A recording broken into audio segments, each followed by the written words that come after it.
Bien sûr que tu connais Naruto, le pilier de toute une génération, le manga qui a réinventé et popularisé le mythe du ninja, qui a fait aimer les mangas tellement d'entre nous, le manga de l'enfance aussi pour beaucoup. Que ce soit les 73 tomes ou les plus de 500 épisodes de l'anime, l'histoire de Naruto repose avant tout sur un univers gigantesque, très riche, dense et vivant, le tout porté par des personnages qui le sont tout autant. Je ne parlerai pas ici des nombreuses incohérences du scénario de Naruto, suffisamment de vidéos ont été faites et refaites pour mettre en avant ô combien la fin fut décevante pour énormément d'entre nous. J'aimerais plutôt me pencher sur ses morales, ses leçons, ces aspects de Naruto qui nous ont fait l'aimer, et surtout une notion en particulier, la confrontation.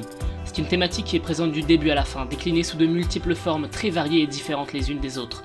L'opposition et la complémentarité de deux êtres à la façon du yin et du yang. Et évidemment, si je te dis confrontation dans Naruto, tu penses tout de suite à Naruto ou Sasuke ou à Shirama et Madara, des rivalités mémorables, légendaires qui s'étalent chacune sur des années, voire des décennies, et qui sont déjà mises en avant durant une majeure partie du manga, voire totalement centrales pour l'histoire. Mais est-ce que t'as déjà remarqué à quel point le manga est parsemé de rivalités entre les personnages, des rivalités de toutes sortes, bien plus présentes et plus importantes que dans d'autres mangas comparables. Je ne parle pas ici des combats comme on pourrait avoir dans n'importe quel shonen, mais véritablement de personnages en confrontation l'un envers l'autre, des relations assez importantes pour influencer le récit. On a des confrontations liées à l'ambition avec Gai et Kakashi, Danzo Hiruzen ou encore Kakashi et Obito, mais aussi des confrontations amoureuses avec Ino et Sakura envers Sasuke, ou dans une moindre mesure Kakashi et Obito envers Rin. La confrontation liée à la jalousie est à compter elle aussi, elle qui est la base de la rivalité entre Neji et Hinata, véritable point au centre de tout l'arc des personnages durant la première partie du manga.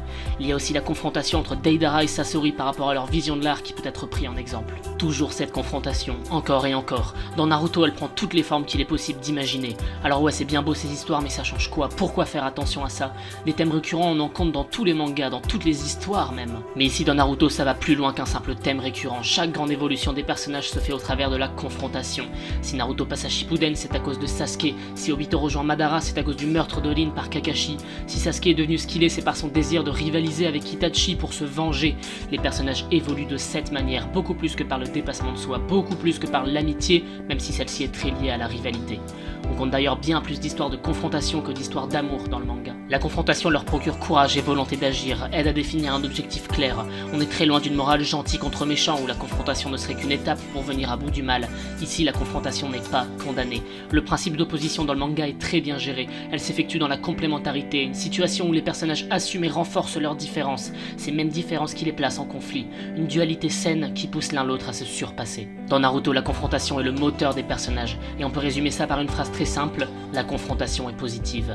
Elle est une fin en soi qui mérite d'être exprimée. On est très loin d'une histoire qui se contenterait de dire qu'il faut vaincre le mal parce que c'est le mal et qu'il doit être vaincu. Non, Naruto nous dit qu'il faut se mesurer aux autres, trouver en l'autre un objectif à atteindre, à dépasser, comme Itachi pour Sasuke, comme Naruto pour Konohamaru. Dépassez vos idoles, confrontez-vous à plus fort, vous n'en sortirez que meilleur, c'est ça la morale de Naruto.